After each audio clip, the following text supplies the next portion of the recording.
మీరు లేరన్నా కూడా నేను వదలను. గట్టిగా చప్పట్లు కొట్టి ఏ గారిని స్వాగతిస్తాము. వాక్యానికి వెళ్ళిపోదాము. ధన్యవాదాలు.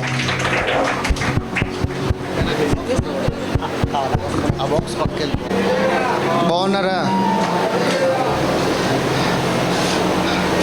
చాలా సంతోషంగా ఉంది ఈ విధంగా ఇంతమంది క్రౌడ్ చూడడం. నిజంగా చాలా హ్యాపీగా ఉన్నది. యాక్చువల్గా నాది ఏప్రిల్ 16 నా బర్త్డే అయిపోయింది. కొంచెం బేస్ పెట్టినాను. ఏప్రిల్ 16 నా బర్త్డే అయిపోయింది. కానీ ప్రతి సంవత్సరము నా పుట్టినరోజు నా భార్య చాలా ఘనంగా చేస్తుంది నాకు. కానీ ఈ సంవత్సరం నేను వద్దని చెప్పాను. ఈ సంవత్సరం ఎటువంటి సెలబ్రేషన్ వద్దు, శుక్రవారం, శనివారం, ఆదివారం కార్యక్రమం ఇక్కడ పెట్టుకున్నాం. సో నా ఆలోచన, నా మనస్సు, నా హృదయం అంతా కూడా ఈ 3 రోజుల కూటమి మీదే ఉంది. టు బీ ఫ్రాంక్ చెప్పాలంటే బర్త్డే చేసుకోవాలని ఆశ లేదు.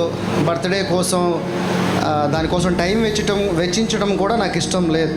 కానీ సో ఏదో మళ్ళీ నేను ఎంత చెప్పినా కానీ నా భార్య ఏదో చేసింది ఆ రోజున. So thank you. అలాగే ఈరోజు ఊహించినట్టుగా సో పాస్టర్ మీ అందరి సమక్షంలో సో ఈ విధంగా నా జన్మదిన వేడుకను జరిపించినందుకు దేవునికి మహిమ కలుగును గాక. సో అలాగే ఈ రోజున మనం ఎంత ఇదిగా కూడుకున్నామంటే దేవుని కృప లేనిదే మనం ఏమీ లేము.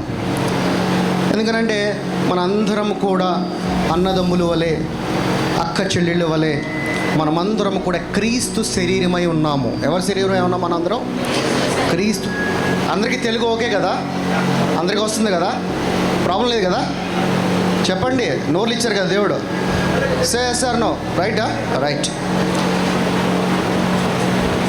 లోకం పరిగెడుతుంది బయట, కానీ మనం దేవుని సన్నిధిలో ఉన్నాం.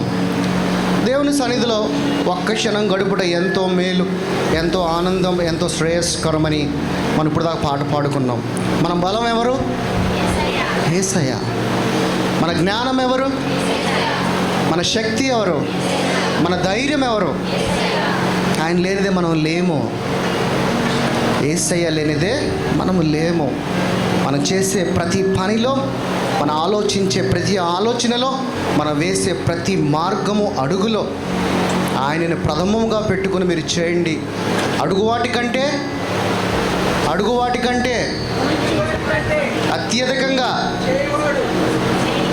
అత్యధికంగా ఇచ్చేవాడు దేవుడు. ఏమిస్తాడు? డబ్బు లేకపోతే దేవుడు ఇచ్చినట్టు కాదా? చాలామందికి సహజంగా డబ్బులు ఇస్తేనే ఆశీర్వాదం అనుకుంటారు. నో. ఈ రోజున నువ్వు శ్వాస తీసుకోగలుగుతున్నావు అంటే దేవుని కృప. ఈ రోజున మనము ఈ విధంగా కూడుకున్నామంటే దేవుని కృప. సో రైట్, మనం ఇక్కడ హ్యాపీగా కూర్చున్నాము. కొంచెం వేడిగా, ఒక్కగా, గాలాడని స్థితిలో ఉన్నాము. అయినా కానీ దేవుని కొరకు ఒక గంటన్నర మనం ఈ ఉక్కపోతని కానీ లేకపోతే దీనిని కానీ మనము అడ్జస్ట్ చేసుకోవాలి. మనం ఇక్కడే కనుక అడ్జస్ట్ చేసుకోకపోతే ఇక నరకం ఎలా ఉంటుందో మీకు తెలుసు కదా? ఎలా ఉంటుంది? సో ఇక్కడ అడ్జస్ట్ చేసుకుంటే అక్కడ స్వతంత్రంగా, సంతోషంగా జీవిస్తాం. సో మనం ఇక్కడ ఉండి బయట మన సహోదరులు మన కొరకు వంటను సిద్ధపరుస్తున్నారు. సో వాళ్ళ కుటుంబాలను దేవుడు దీవించాలని, ఆస్వాదించాలని మనస్ఫూర్తిగా అందరూ కోరుకోండి. ఒకరు మన కొరకు పని చేయటం అనేది చాలా గొప్ప విషయము. నీ కొరకు నీ దేవుడు పనిచేశాడు. నీ కొరకు నీ యేసయ్య నిరంతరము నిన్ను కాపాడుతూనే ఉంటూ నీ నిమిత్తమే ఆయన ఏదో ఒక పని నీ నిమిత్తమే చేస్తూనే ఉన్నాడు. సో చేసేవాడు ఒకడు ఉన్నప్పుడు దానిని అదృష్టంగా భావించాలి. సో అలాగే మనం ఇక్కడ ఉన్నాము, మన నిమిత్తమై పని చేయడం అనేది ఒక అదృష్టమే కదా. ఈరోజు నా వాక్య సారాంశం ఏంటంటే, మనమందరము వన్నెస్ అంటే ఏంటి? ఒకటి. ఎవరు మనందరము? ఒకటి. మన దేవుడు ఒకటా, రెండా, మూడా? ఒకటా, రెండా, మూడా? స్త్రీత్వము కలిగిన దేవుడు, ముగ్గురుగా ఉన్న దేవుడు, కానీ ఒకటిగా కనపడే దేవుడు. ఎవరు? త్రిత్వం కలిగిన దేవుడు, ముగ్గురుగా ఉన్న దేవుడు, ఒకటిగా కనపడే దేవుడు. తండ్రి, కుమార, పరిశుద్ధాత్ముడుగా నీకు ముగ్గురు మూడు మూడు వ్యక్తులే, కానీ కనపడేది ఒకటిగా కనపడతాడు. ఇలాగ నీ శరీరము, ఆత్మ, నీ స్పిరిట్, బాడీ, సోల్, స్పిరిట్ ఎలా ఉంది? ఒక హల్లెలూయా చెప్పండి అందరూ. ఇంకొకసారి కరెంట్ పోకూడదని ఒక చిన్న ప్రార్థన చేయండి. యేసయ్యా,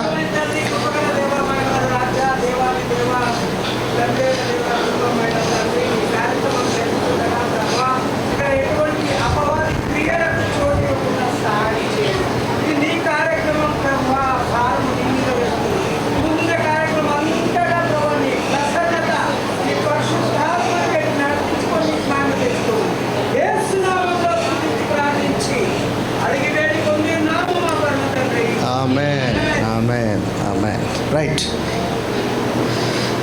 సో మన దేవుడు త్రిత్వం కలిగిన దేవుడు, ఒకటే దేవుడు, కానీ ముగ్గురు వ్యక్తులుగా ఉన్న దేవుడు, కానీ కనపడేది ఒకటే.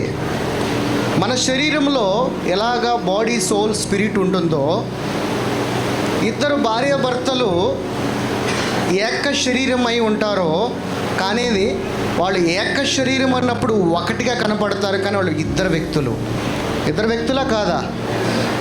కనపడటానికి వాళ్ళు ఇద్దరు, కానీ వారు ఏకాత్మ ఉన్నారు కాబట్టి వారి ఆత్మ ఒకటి. ప్రభు ఏమంటున్నాడంటే, నీవు నేను ఏకాత్మై ఉందాం అంటున్నాడు. అంటే ఒకళ్ళే అయి ఉందాం అంటున్నాడు. ఈ త్రిత్వం కలిగిన దేవుడు ఒక్కటిగా ఉండి ముగ్గురు వ్యక్తులుగా తన యొక్క కార్యక్రమాలన్నిటిని కూడా చేసుకుంటూ వస్తున్నాడు. యేసయ్య వేరే, తండ్రి వేరే, పరిశుద్ధాత్ముడు వేరే. అలాగే వాళ్ళు ముగ్గురు ఒకటే.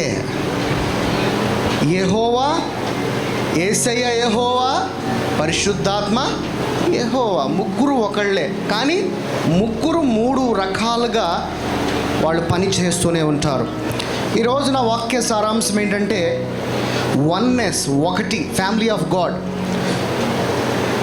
ఆయన ఫ్యామిలీలో ముగ్గురు ఉన్నారు. ఎవరు? తండ్రి, కుమార, పరిశుద్ధాత్మ.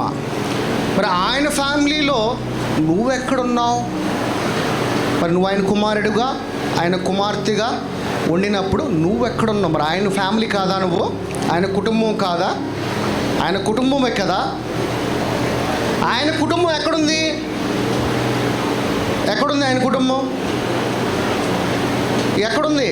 చెప్పాలి. మీకు తెలిసిందని చెప్పండి. ఎక్కడుంది? ఏం ప్రార్థన చేస్తాం మనం? పరలోకమందున్న మా తండ్రి, నీ చిత్తము పరలోకమందు నెరవేరబడినట్లుగా నీ రాజ్యము భూలోకమందు కూడా నెరవేరబడును గాక. ఎందుకు భూలోకమందు నెరవేరబడాలి? ఎందుకనంటే ఆయన కుటుంబం ఒకటి ఉంది. ఆయన కుటుంబము ఒకటి ఉంది. ఎందుకనంటే ఇప్పుడు ఆ కుటుంబము కొంచెం దూరంగా ఉంది ఆయనకి. ఆ కుటుంబాన్ని మళ్ళీ కలుసుకోవటమే ఆయన యొక్క రాజ్య విస్తరణ. ఏ కుటుంబమునైతే దూరంగా ఉంచాడో ఆ కుటుంబానికి ఆయన స్వరూపమునిచ్చి, ఆయన పోలికనిచ్చి, మట్టిగా నిన్ను చేసి అందులోకి జీవమును పంపించి నిన్ను ప్రతిష్ఠించి నిన్నే ఆయన ఒక ఆలయముగా చేసుకుని ఆ ఆలయములోకి వచ్చి ఆయన నివాసము చేయటానికి సిద్ధంగా ఉన్నాడు. ఇది ఆయన కుటుంబం. కానీ ఈ రోజున ఆయన కుటుంబం, ఆయన చేసిన మట్టైనా మన్నైనా నిన్ను పనికొచ్చే పాత్రగా చేసిన ఆయన, కానీ ఆయన నువ్వేం చేస్తున్నావు అంటే తిరస్కరిస్తున్నావు. ఎలా తిరస్కరిస్తున్నావు? నీకు ధనమనే ఒక గోడని కట్టేసుకుంటున్నావు నీ చుట్టూ. ఏం గోడను కట్టేసుకుంటున్నావు? ధనం.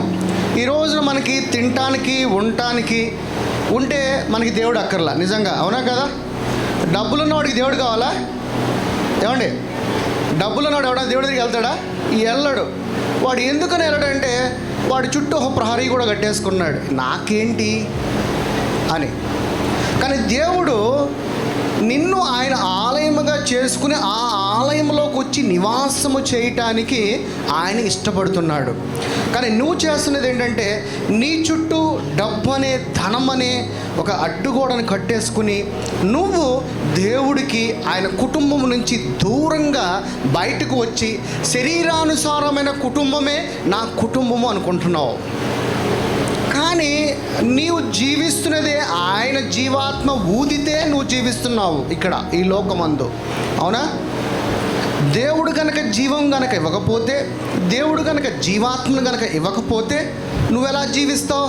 కానీ నువ్వేమనుకున్నావు అంటే లేదు, నేను కష్టపడి సంపాదించుకున్న డబ్బు ద్వారా నేను జీవిస్తున్నాను అనుకుంటున్నావు. నో, నువ్వు ఎప్పుడైతే అలాంటి తలంపు కలిగి నీవు ఉంటావో ఆయన కుటుంబంలో నువ్వు వేరుగా ఉన్నావు. ఇప్పుడు మన ఇంట్లోనే మన కుటుంబంలో మన పిల్లలు సరైన క్రమంలో లేనప్పుడు తల్లిదండ్రులు ఎలా బాధపడతారు? కుటుంబం అంతా ఒకవైపు దేవునికి దగ్గరగా ఉన్నప్పుడు, ఒకడు కుటుంబంలో లేకోకుండా బయట ఉన్నప్పుడు మనం ఎలా బాధపడతాం? సేమ్ అలాగే నీ తండ్రి కూడా నిన్ను చూసినప్పుడు, నా పిల్లలేంటి, నేను కట్టించిన ఆలయంలో వాళ్ళు ఎందుకు ఉండట్లేదు, వాడికి నేను ప్రతిష్ఠత చేశాను, వాడిలో నేను జీవాత్మను ఊదాను, వాడికి నేను ఒక ఆలయంలో చేసుకున్నాను, ఆ ఆలయంలోకి నేను వెళ్ళాలనుకుంటే వాడు లోకం వైపు చూస్తున్నాడు. ఇక్కడ నేను వేసిన ఇమేజ్ ఇదే, God Father Holy Spirit Son. ఈ సన్ కింద మ్యాన్ ఎక్కడున్నాడంటే వాడు బయట ఉన్నాడు, భూమి మీద ఉన్నాడు. దేవుని యొక్క చిత్తం ఏంటంటే పైనుంచి వచ్చే పరలోక రాజ్యాన్ని భూలోకమందున్న తన మనుషులు కలిగిన కుటుంబాన్ని తనలోకి తీసుకెళ్ళి కలపటమే. అందుకని యేసు ప్రభువు అన్నాడంటే నా రాజ్య సువార్తని ప్రకటించి నేను ఏర్పరిచిన ఈ రాజ్యాన్ని తండ్రి చెంతకు తీసుకుని వెళ్ళటమే. ఇది జరగాలి అని అంటే ప్రతి ఒక్కరి హృదయంలో, ప్రతి ఒక్కరి ఆలయంలో ఆయన నివాసము చేసినప్పుడు జరుగుతుంది. ఇప్పుడు మనం కొద్ది జనాంగంగా ఇక్కడ కూర్చుని మనము దేవుని ఆలయముగా, దేవుని స్వరూపముగా మనం ఇక్కడ ఉన్నాం. కానీ చాలామంది బయట ఆయన ఆలయమై ఉండి కానీ ఇంకా దేవుడు నిజమైన సత్యమైన దేవుడు అని వాళ్ళు తెలుసుకోక వాళ్ళు లోకంలో ఉన్నారు. అలా అని చెప్పేసి వాళ్ళు అంటే ఏంటి, వాళ్ళు మన అన్నదమ్ములు కారా? ముస్లిమ్స్ మన అన్నదమ్ములు కారా? చెప్పాలి, అవునా కాదా? ఎవరు వాళ్ళు ముస్లిమ్స్? ఎవరు? మన సోదరులు. మరి హిందువులు ఎవరు? హైందవ మతస్థులు ఎవరు? వాళ్ళు మన సహోదరులే. నువ్వు వెలుగులో ఉన్నావు, వాళ్ళు అసత్యములో ఉన్నారు. వెలుగులో ఉన్న నీవు అసత్యములో ఉన్న వారిని సత్యములోనికి తోడుకుని రావాలి. ఎలా తోడుకుని రావాలి? దేవుడిని నమ్ముకోకపోతే నువ్వు నాశనం అయిపోతావు అని చెప్పకూడదు. దేవుడిని నమ్ముకోకపోతే నాశనం అయిపోతావు అని చెప్పకూడదు. నిజమైన దేవుడు, నిన్ను రక్షించిన వాడు, నీ కొరకు ప్రాణం పెట్టినవాడు యేసయ్య, అతను చూపే మార్గంలో కనుక నువ్వు వెళితే తండ్రి చిత్తాన్ని నెరవేర్చిన వాడు అవుతావని నీవు వాళ్ళకి ఈ విధంగా సువార్తను ప్రకటించాలి. అంతేగాని యేసయ్యని కనుక నమ్ముకోకపోతే నీవు నరకంలోకి వెళ్ళిపోతావు, నరకంలో నిన్ను బేజా ఫ్రై చేసేస్తాడు. ఇలాంటి సువార్త, అది తప్పుడు సువార్త, అలా చెప్పకూడదు. అరే ప్రేమించే దేవుడు, కనికరమ చూపే దేవుడు అని నువ్వు చెప్తూ మళ్ళా నేను తీసుకెళ్ళి నరకంలో పడేసి ఈ విధంగా ఫ్రై చేస్తాడని ఎలా అనుకుంటావు? అలా చేయడు. ఎప్పుడు కూడా జాలిగా కనికరముగా చూపించేవాడే. సో ఎప్పుడైతే నువ్వు నీ ఆలయమును దేవుడికి మహిమపరిచే విధంగా నీ యొక్క సత్క్రియలు, దేవుడు ముందుగానే నిన్ను తల్లి గర్భములోకి రాకక మునుపే తను నియమించుకున్నాడని లేఖనములు చదివిస్తున్నది. ఏ విధంగా నువ్వు ఆయన మహిమపరుస్తావనంటే, నీవు దేవుడు ఎక్కడైతే నిన్ను నీ తల్లి గర్భంలో రూపింపక మునుపు ఏ విధంగా అయితే నిన్ను ఆయన చూస్తున్నాడో అలాంటి యొక్క మహిమని ఇక్కడ ఈ భూలోకము నుంచి ఆయనకి ఇవ్వాలి. కానీ ఇక్కడ నువ్వు చేసే ప్రార్థన, నువ్వు చేసే ప్రతి కార్యక్రమం ఏంటి? ఎంతసేపు మన కుటుంబము, మన పిల్లలు, మన యొక్క సమస్యలు, వీటి గురించే అనుకుంటాం. కానీ నిజమైన కుటుంబం ఏది అని అంటే తండ్రి, కుమార, పరిశుద్ధాత్ముడిలో నిజమైన కుటుంబం ఉన్నది. అందులో నువ్వు ఉండాలి. కానీ ఈ శరీరానుసారముగా ఎర్తీ లైఫ్, ఏదుందో దాంట్లో ఉండాలని మనం అందరం సహజంగా కోరుకుంటాం, అనుకుంటూ ఉంటాం. కానీ దేవుడు అనుకుంటున్నాడంటే నువ్వు ఈ కుటుంబం కాదు, నీ కుటుంబము నా దాంట్లో ఉన్నది, నా వశంలో ఉన్నది, కాబట్టి నీవు నా వశంలోకి వచ్చి ఉండేలాగున నీ ప్రార్థన ఉండాలి అనుకుంటున్నాడు. ఇలా ప్రార్థన చేయాలంటే నీకు ముందు ఏం తెలియాలి? వాక్యము అర్థమవుతేనే నిజమైన కుటుంబం ఏది, ఇది శరీరానుసారమైన కుటుంబము, ఇది నిజమైన లేకపోతే ఆత్మీకంగా ఉన్న కుటుంబమా, ఏ కుటుంబం గురించి మనం ప్రార్థన చేస్తూ ఉంటాం. ఈరోజు ఇక్కడగా ఇంతగా కూడుకునే ప్రతి దేవుని బిడ్డ దేని నిమిత్తం కొరకు ప్రార్థన చేస్తాడు? ఎందుకు దేవునిలోకి మనం వచ్చాం? ఎందుకనంటే మనం అందరము ఆయనలోకి వెళ్ళడానికి, ఆయనలో నివసించడానికి, ఆయనతో నడవటానికే, అంతే కదా. ఎందుకు ప్రార్థనా జీవితము ఏంటి? అసలు యేసయ్యలో ఏమున్నది? యేసయ్యలో ఏమున్నదంటే జీవం ఉన్నది. ఆయన దగ్గర తప్ప ఇంకా వేరే ఎవరి దగ్గర కూడా జీవము లేదని లేఖనములు సెలవిస్తున్నది.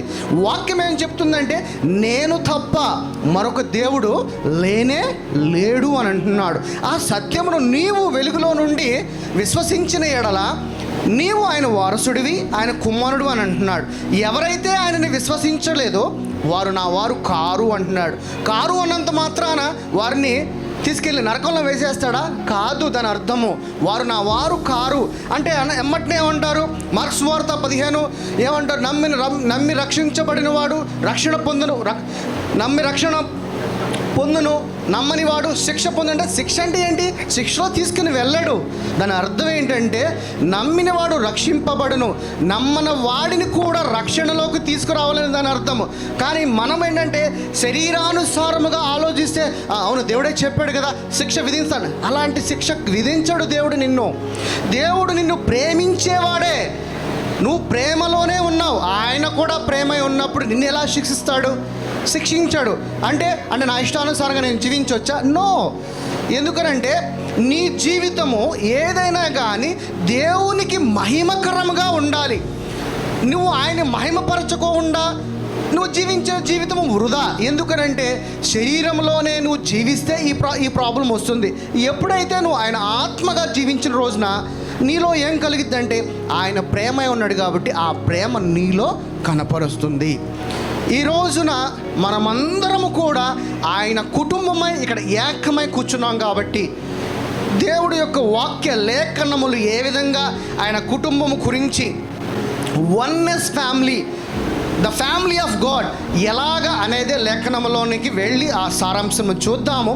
ఇక్కడ ఏదైతే మ్యాన్ దేవుని యొక్క రాజ్యంలో దూరంగా ఉన్నదో ఇక్కడ ఎవరైతే ఉన్నారో ఈరోజు దేవుని యొక్క కుటుంబంలోకి మనందరము చేర్చబడదాము. దేవుని యొక్క వాక్యము నీతి వస్త్రముగా ధరించుకుని ఉదక స్నానము ద్వారా పరిశుద్ధాత్మని యొక్క కృప ద్వారా మనమందరము దేవుని యొక్క రాజ్యము తెలుసుకుందాం ఈ రోజున. అదే నా వాక్య సారాంశము. త్రిత్వము కలిగిన దేవుడు ఒకటే. ఎలాగ ముగ్గురుగా కనబడుతున్నారు వాళ్ళు ఒకటే. ఎలాగ నీలో సోల్, బాడీ, స్పిరిట్ ఎలాగ మూడు ఉన్నాయో ముగ్గురుగా ఉంటారు కానీ ఒకటే. ఇద్దరు భార్యాభర్తలుగా ఉన్నవారు ఏకాత్మై ఉంటారు, చూడడానికి ఇద్దరుగా ఉంటారు కానీ ఒకటే. ఇలా మూడు యోనా కడుపులో ఎన్ని రోజులు ఉన్నాడు? 3 రాత్రులు. 3 పునరుత్థానం ఎన్ని రోజులు జరిగింది? 3. తండ్రి, కుమార, పరిశుద్ధాత్మ, సోల్, స్పిరిట్, బాడీ ఒకటే. కడపడానికి ఒకటే కానీ ముగ్గురుగా ఉంటారు. ఆ ఒకటి ఏంటనేది, ఆ ముగ్గురుగా ఉండడం ఏంటనేది లేఖనంలోకి వెళదాం. ద్వితీయోపదేశకాండము 6వ అధ్యాయము 4వ వచనము. ఇజ్రాయేలు వినుము, మన దేవుడైన యెహోవా అద్వితీయుడైన యెహోవా. ఏంటి అద్వితీయుడైన యెహోవా అంటే? ఇంగ్లీష్లో అయితే ఉంటుంది, ద లార్డ్ ఈజ్ వన్, ఒకటే. యెహోవా ముగ్గురుగా కనపడుతున్న యెహోవా అద్వితీయుడైన ఒకటిగా ఉన్నాడు. అదే దేవుడి యొక్క లేఖనంలో సారాంశమును తెలియజేస్తుంది. యెషయా గ్రంథము 46, యెషయా గ్రంథము 46 9వ అధ్యాయము 9వ వచనము, 46వ అధ్యాయము 9.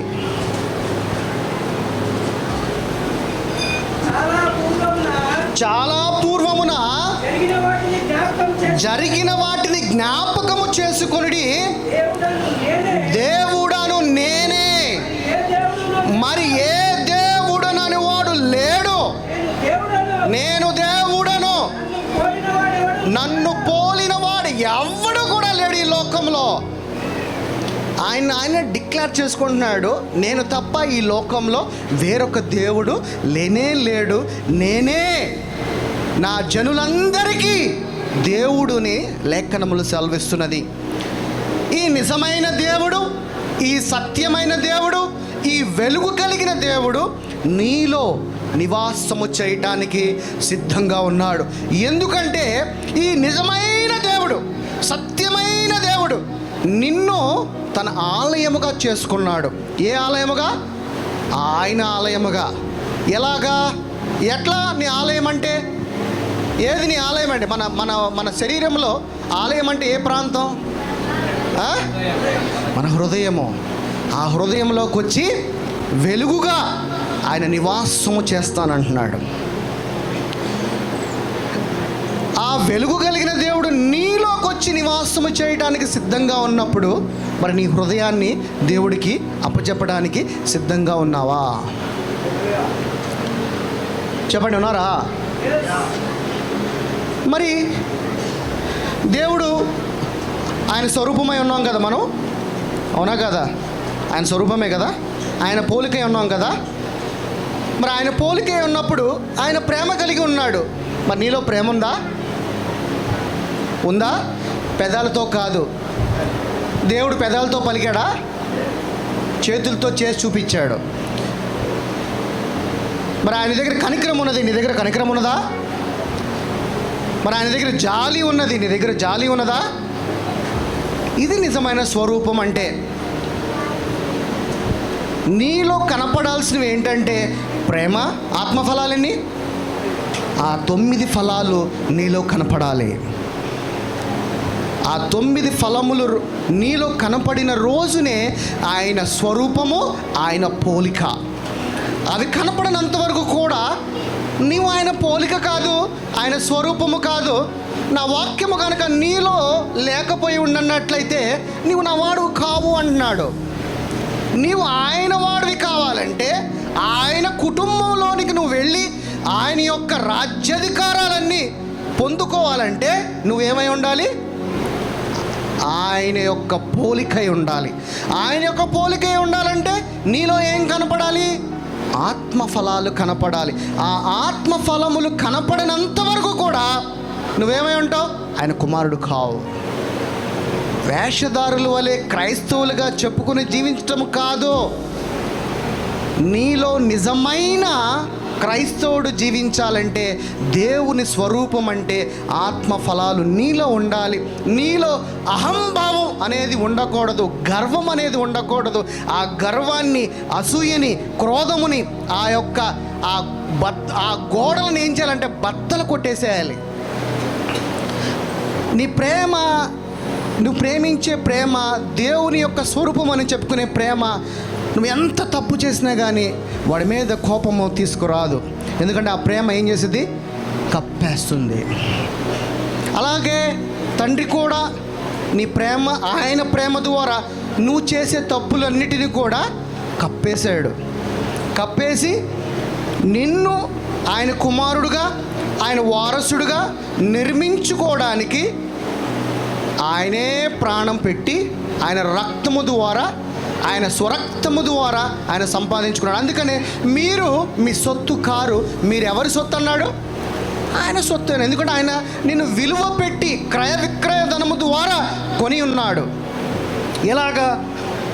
ఇప్పుడు సహజంగా మోజెస్ పాస్టర్ వాళ్ళ ఆవిడ ఇద్దరు కలిసి ఒక రెస్టారెంట్కి వెళ్ళారు. ఎగ్జాంపుల్, మంచిగా భోంచేశారు. భోంచేసి బయటకు వచ్చేటప్పుడు బిల్ కౌంటర్ దగ్గరికి వెళ్ళి బిల్లు కట్టడానికి నిలబడ్డారు. ఓనర్ చెప్పాడు, ఆల్రెడీ బిల్ కట్టేశారండి అంటే. అదేంటి, నేను తింటే ఇంకోటి బిల్లు కట్టడం ఏంటి? ఎవరు కట్టారు? నేను కదా కట్టాల్సింది. ఓకే, బిల్ కట్టేశారు, సంతోషము. బిల్లు కట్టారని ఆయన నమ్మాలి. ముందు నమ్మితేనే కదా బయటికి వెళ్ళగలడు. అలాగే నీ కొరకు కూడా ఒక వ్యక్తి పెనాల్టీ చెల్లించేశాడు. ఏం చెల్లించాడు? నువ్వు తిన్న సమస్తానికి ఆయన ఏం చేశాడు? ఒక క్రయ విక్రయ ధనము ద్వారా పెనాల్టీని చెల్లించేశాడు. చెల్లించేసి ఏం చెప్తున్నాడు? నువ్వు స్వతంత్రుడివి. ఈ రోజు నుంచి ఏం చెప్తున్నాడు? నువ్వు స్వతంత్రుడివి, సంతోషంగా నా కుటుంబంలోకి వచ్చి నాలోకి వచ్చి జీవించు అంటున్నాడు. ఏమంటున్నాడు? స్వతంత్రుడుగా ఈ రోజు నుంచి జీవించు అంటున్నాడు. అబ్బా నువ్వేం చేయాలి? జీవించాలంటే ఏం చేయాలమ్మా? ఏం చేయాలి? ఎవరైనా ఒక ఆన్సర్ ఇవ్వండి. నువ్వు నమ్మాలి. నా గురించి ఒకడు పే చేశాడని నమ్ము అంటున్నాడు. అందుకనే నన్ను విశ్వసించిన ఎడల, ఎవరైతే నా నిమిత్తమై ప్రాణము పెట్టాడో, నాకు సమస్తము చెల్లించేశాడో నువ్వు నమ్ముతావో, విశ్వసిస్తావో, అప్పుడు నువ్వు ఆయన యొక్క కుమారుడుగా, ఆయన ఒక వారసుడుగా నిన్ను జీవింపజేస్తా అన్నాడు. ఈ భూమి మీద ఉన్న వాటి అన్నిటి మీద నీకు అధికారం ఉందా లేదా? అన్నిటినీ ఏలమన్నాడా, ఏలొద్దన్నాడా? మరి ఏలేవారిగా జీవించాలి. మనము ఏలేవారిగా జీవించాలి. యేసయ్యలో మరణం ఉన్నదా? మరణం ఉన్నదా? మరి నీలో మరణం ఉందా లేదా? యేసయ్యలో ఉంటే మరణం ఉండదు. శరీరానికే మరణము. యేసయ్య ఆత్మగా జీవించినప్పుడు నీకు మరణము అధికారం లేదు. మరణమా నీ ముల్లెక్కడా? ఎందుకనంటే యేసయ్యలో అడిగినప్పుడు, యేసయ్యలో ఉన్నప్పుడు ఏ మరణము కూడా నీ మీద అధికారము చేయలేదు. విజయం ఎక్కడా అని అడుగుతున్నాడు. ఎందుకంటే చేసి చూపించు, నన్ను మరణము చేసి చూపించని నువ్వు అడిగే లెవెల్స్కి వెళ్ళాలంటే నీలో ఆత్మనే ఒక spiritual levels, maturity levels fill అవ్వాలి. ఆ రోజున నీవు నీ మరణాన్ని కూడా శాసించేవాడిగా ఎక్కడ రా అనే ఒక స్థాయికి నువ్వు ఎదుగుతావు. ఎప్పుడు? ఆత్మీకంగా వాక్యం అనే శక్తిని, వాక్యం అనే జ్ఞానమును నువ్వు పొందుకున్న సమయమున, ఆ రోజున.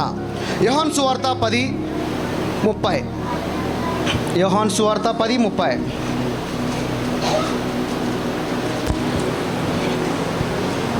నేనును తండ్రియును ఏకమై ఉన్నామని వారితో చెప్పెను. ఏమై ఉన్నారంట? యేసయ్యను తండ్రి ఏమై ఉన్నారంట? ఏకం అంటే ఏంటి? వన్. ఏకం అంటే వన్. భార్యాభర్తలు ఏకమైనప్పుడు ఏమై ఉంటారు? అప్పుడు వాళ్ళు వన్. యేసయ్య ఏం చెప్తున్నాడు? నువ్వు నేను ఏకాత్మ కలిగి ఉందామన్నాడు. అంటే దాని అర్థం ఏంటి? వన్.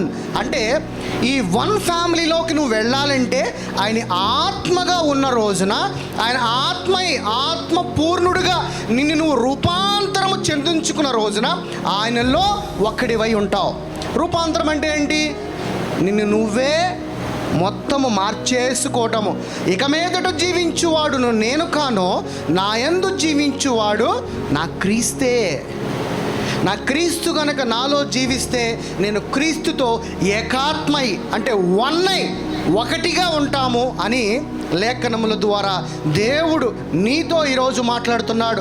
ఈ వన్ ఫ్యామిలీలోకి, దేవుని యొక్క కుటుంబంలోకి, దేవుని యొక్క రాజ్యములోకి ఈ రోజున మనం అందరము కూడా ప్రవేశించాలని నామములో మనమందరము కూడా యేసు నామము ద్వారా ఈ రోజున ఆయనే ద్వారమై, ఆయనే మార్గమై ఉన్నాడు. కాబట్టి ఆయన సత్యమైన మార్గములో ఈ రోజున మనం అందరము కూడా వెళదాం వాక్యము ద్వారా. యెషయా గ్రంథము 44:6. యెషయా గ్రంథము 44:6. ఇశ్రాయేలీయుల రాజైన యెహోవా వారి విమోచకుడైన సైన్యములకు అధిపతియగు యెహోవా ఇలాగు సెలవిచ్చుచున్నాడు, నేను మొదటివాడను కడపటివాడను, నేను తప్ప మరి ఏ దేవుడును నీ ముందు లేడు, లేనేడు, రాబోనేలాడు. ఎవరు చెప్తున్నారు? కొత్త నిబంధనలో మొదటివాడు నేనే, కడపటివాడును నేనే. ఇక్కడ యెహోవా చెప్తున్నాడు. ఇక్కడ పలుకుతుంది ఎవరు? యెషయా ప్రవక్త ద్వారా యెహోవా ఏమంటున్నాడు? నేను మొదటివాడిని, కడపటివాడిని, నేను తప్ప మరి ఏ దేవుడు లేడంటున్నాడు.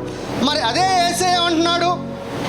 మొదటి ఆదామును నేనే, కడపటి ఆదామును నేనే, ఉన్నవాడును నేనే, అనువాడును నేనే, అల్ఫాయు నేనే, ఒమేగా నేను అంటున్నాడు. అంటే ఏంటి? మళ్ళీ ఇక్కడ యేసయ్య మాట్లాడుతున్నాడు. అంటే వీళ్ళు త్రిత్వం కలిగిన ఏకాత్మై ఉన్నారు, త్రిత్వం కలిగిన ఏకాత్మై ఉన్నారు. అదే యెషయా గ్రంథము 43కు రండి, 43:10-11 రండి. మీరు తెలుసుకొని నన్ను నమ్మి నేనే ఆయననని గ్రహించునట్లు మీరును నేను ఏర్పరచుకొనిన సేవకుడును నాకు సాక్షులు, నాకు ముందుగా ఏ దేవుడును నిర్మింపబడలేదు. ఆమేన్. నా తరువాత ఏ దేవుడును ఉండడు. ఆమేన్. తర్వాత నేను నేనే యెహోవాను, నేను తప్ప వేరొక రక్షకుడు లేడు. తర్వాత ప్రకటించిన వాడును నేనే, రక్షించేవాడును నేనే, దానిని గ్రహింపజేసేవాడును నేనే. ఏ అన్య దేవతయు మీలో నుండి ఉండలేదు. నేనే దేవుడును, మీరే నాకు సాక్షులు. ఇదే యెహోవా వాక్కు. ఆమేన్. ఇక్కడ యెహోవా అంటున్నాడు, నేనే మీ రక్షకుడిని అంటున్నాడు. మన రక్షకుడు ఎవరు?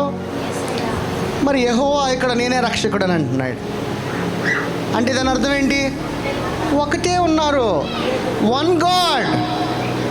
రక్షకుడు ఆయనే, రక్షించిన వాడును నేనే.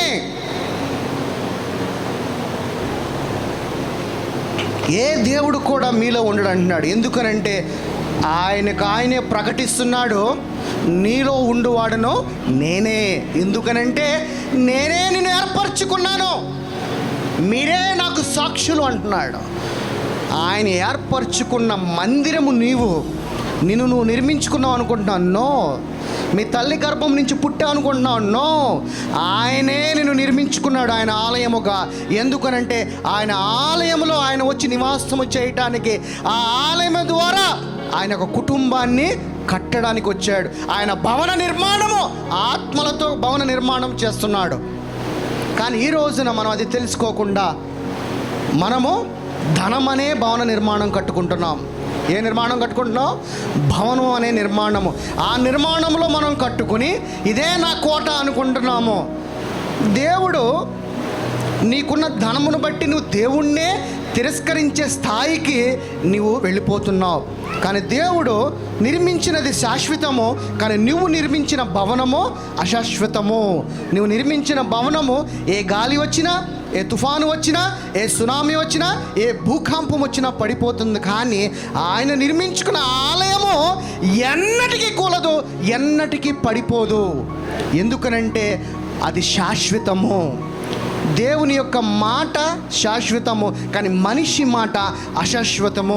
ఈ నిమిషంలో మనిషి మాట మారిపోతుంది, కానీ దేవుని మాట ఎన్నటికీ ఎప్పటికీ మారదు. భూమి ఆకాశము గతించినా కానీ నా మాట ఎన్నటికీ కూడా గతించదని లేఖనముల ద్వారా దేవుడు మాట్లాడుతున్నాడు. రైట్. ఎఫెసీయులకు రాసిన పత్రిక 4వ అధ్యాయము 4, 5, 6.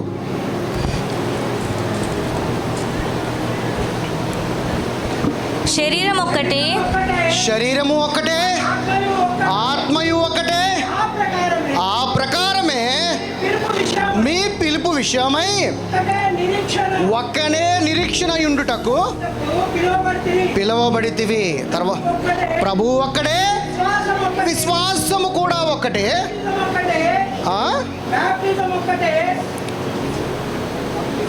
బాప్తిసము ఒక్కటే, అందరికీ తండ్రి అయిన దేవుడును ఒక్కడే. ఆయన అందరికి పైగా ఉన్నవాడై అందరిలోనూ వ్యాపించి అందరిలో ఉన్నాడు. ఎందుకనంటే ఆయన నిర్మించుకున్న మందిరము కాబట్టి ఆయనే అందరిలోకి వ్యాపించి ఆయన నిర్మాణము చేసుకోవటం ప్రారంభించాడు.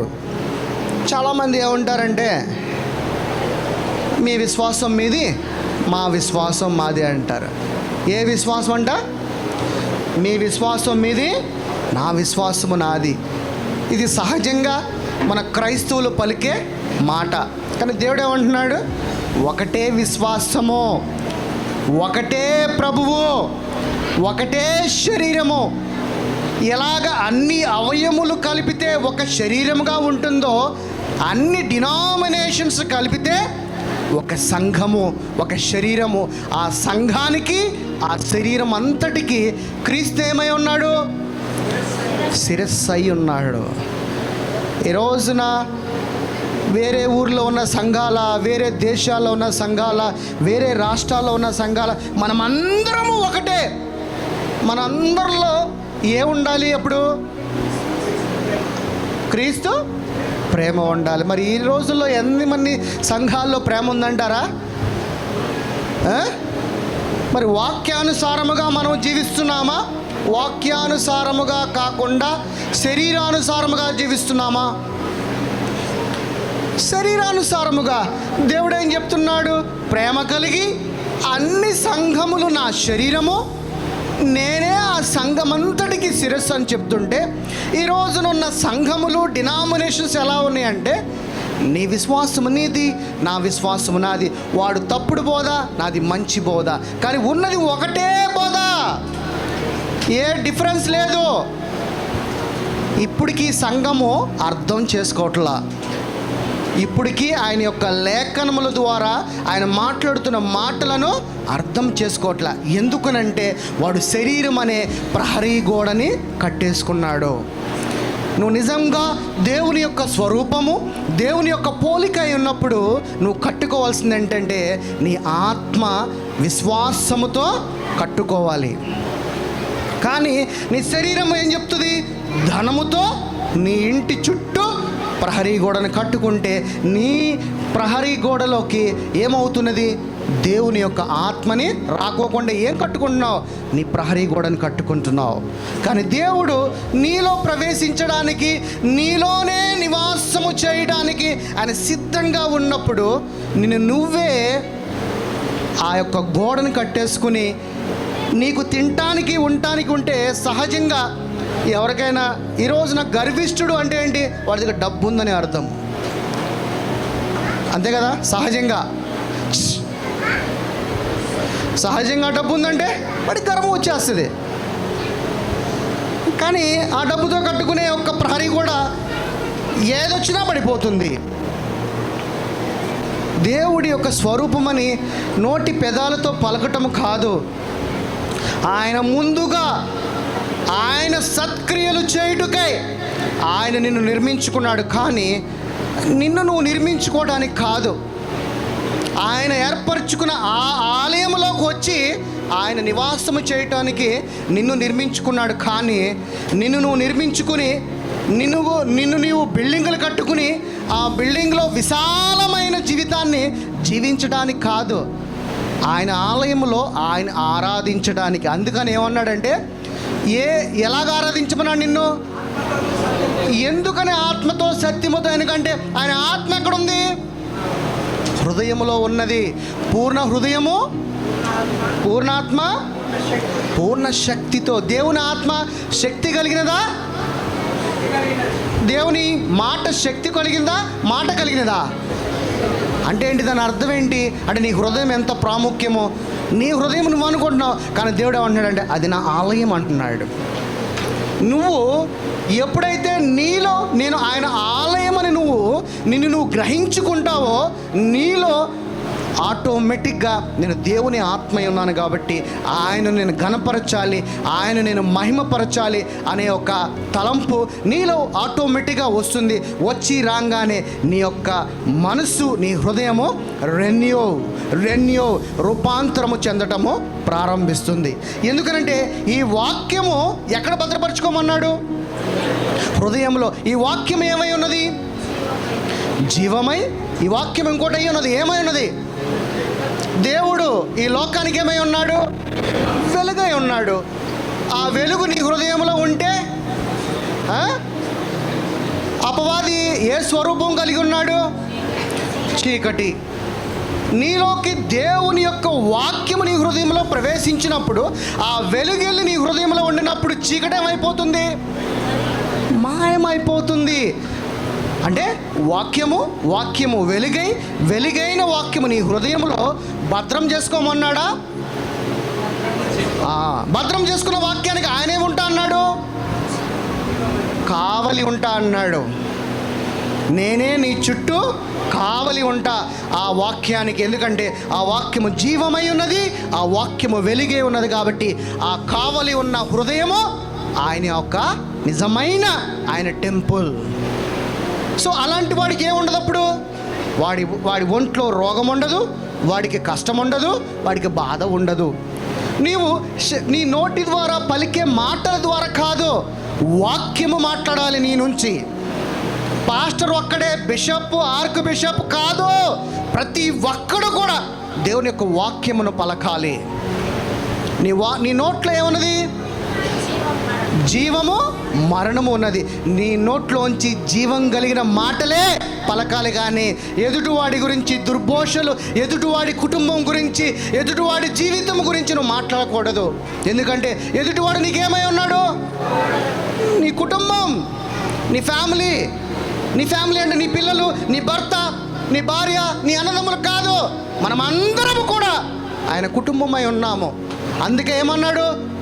నేను ప్రేమై ఉన్నాను కాబట్టి నా ప్రేమను నా స్వరూపమై నా పోలికై కనపరచ ఈ లోక జనులందరికీ అన్నాడు. అందుకనే సర్వసృష్టికి వెళ్ళి, ఈ లోకముకి వెళ్ళి ఏం ప్రకటించమన్నాడు? సువార్తని ప్రకటించమన్నాడు. ఏంటో సువార్త? యేసుని నమ్ముకోకపోతే నరకానికి వెళ్ళిపోతావా? సువార్త అంటే యేసు నీ కొరకు ప్రాణం పెట్టాడు, అది సువార్త. అంతేగాని యేసుని నమ్ముకోకపోతే, నువ్వు దశంభాగం ఇవ్వకపోతే నాశనం అయిపోతావు కాదు, అది సువార్త కాదు. యేసయ్య ప్రథముడు కదా, తండ్రి ప్రథముని పెట్టాడా? ప్రథమ ఫలాన్ని పెట్టాడా? ఏం పెట్టాడు? అలాగే నువ్వు కూడా నీ నుండి నీ ప్రథమ ఫలముని పెట్టాలి. అది దశంభాగం అంటే. దేవుడు నీ కొరకేం పెట్టాడు? మరి నీ నుంచి కూడా ప్రథమ ఫలమును పెట్టాలి. దేవుడు పెట్టినప్పుడు అమ్మో నా కుమారునే పెట్టేసాను అనుకున్నాడా? లేదు. లోకాన్ని ఏం చేశాడు? లోకాన్ని ప్రేమించాడు. కానీ యేసయ్య లోకాన్ని ప్రేమించాడా? ఈ లోక మర్యాదను ఏం చేశాడు? ఈ లోక మర్యాదకి తలయొగ్గాడా? తలయొగ్గల. ఈ లోక మర్యాదని జయించాడు. కానీ మనము ఈ లోక మర్యాదకి తల ఒగ్గుతున్నాం. ఈ లోకంలో ఉన్న రంగులకి, ఈ లోకంలో ఉన్న టెక్నాలజీకి, ఈ లోకంలో ఉన్న వాటన్నిటికీ కూడా తల ఒగ్గుతున్నాం. నీ వైవాహిక జీవితము దేవుని మహిమపరచాలి. నువ్వు చదివే చదువు దేవుని మహిమపరచాలి. నువ్వు చేసే ప్రతి క్రియ దేవుని మహిమపరచాలి. అంతేకాని ఒక మంచి చదువు చదివి నిన్ను నువ్వు బాగుపరుచుకొని నీ జీవితం నువ్వు జీవించడం కొరకు కాదు.